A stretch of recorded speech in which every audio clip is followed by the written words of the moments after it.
Je trouve qu'il y a une énorme richesse au Québec de ce qu'on a fait. Je suis très, très fière de ce qu'on a accompli jusqu'à maintenant.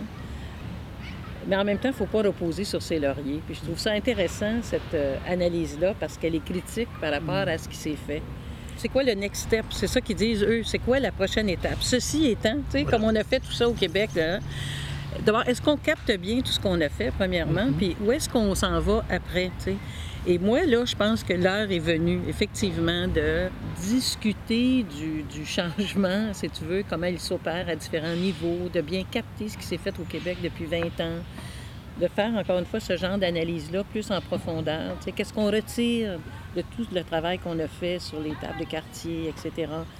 Est-ce qu'on peut être critique aussi par rapport à ça, puis voir les forces, les faiblesses de ça? Je pense qu'il faudrait remettre un certain nombre d'enjeux, la question du financement, justement, la question du travail avec le secteur privé, la question du travail avec les fondations, des choses qui ont des fois été décriées de façon idéologique, et je pense que ça ne fait plus avancer, là.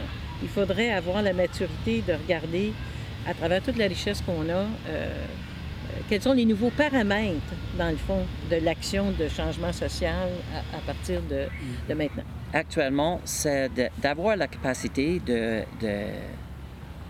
d'admettre et de prendre nos échecs. Parce que je trouve que dans le secteur communautaire, surtout avec des relations avec le gouvernement, mais avec des fondations aussi, il y a un jeu qui a été joué en termes d'évaluation. Hein?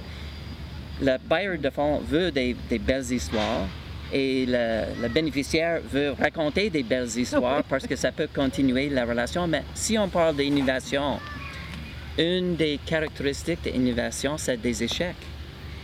Mais apprendre de ces échecs. Exactement. Et c'est nécessaire actuellement de célébrer ces échecs comme la clé pour actuellement transformer des affaires. La question d'évaluation, surtout dans le domaine d'investissement d'impact, est essentielle parce que le danger pour le secteur communautaire, c'est que les mesures de succès vont être imposées pour quelqu'un de l'autre côté, privé ou fondation, qui va dire « OK, tu dois faire ça ». Alors, quand les gens me posent la question « Bon, est-ce que c'est une bonne idée? » Je dis « Ça peut être si vous êtes autour de table quand on fait la définition et négocier les mesures de succès et inclure des mesures de succès pour les autres aussi. » Voilà, tout à fait. Tu sais, quand je vois une analyse comme ça, je trouve ça super. Puis je me disais, est-ce que j'en ai une étude comme ça au Québec équivalente?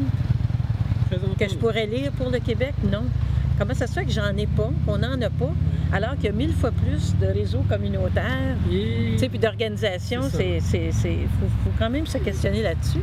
Et aussi les trous, parce que là, on a des organisations formelles qui sont bien financées, etc., mais il y a aussi en dessous tout un réseau d'organismes de pratiques dans l'autogestion, dans l'informalité, qui sont aussi très intéressantes pour comprendre, pour voir des actions. Donc, si on avait un portrait, ce qui manquerait là, c'est cet informel ou ce formel moins bien organisé, moins reconnu, moins dans les grands réseaux, mais qui agit aussi sur le terrain. J'aurais peut-être des éléments qui me restent à travers la lecture qu'on vient de faire. Le premier, c'est un peu la question du transfert. On a beaucoup d'expériences qui s'accumulent, mais comment faire en sorte qu'elles puissent se diffuser? Puis deuxièmement, ça fait au moins 2 siècles qu'on travaille sur la pauvreté, sur toutes ces questions-là.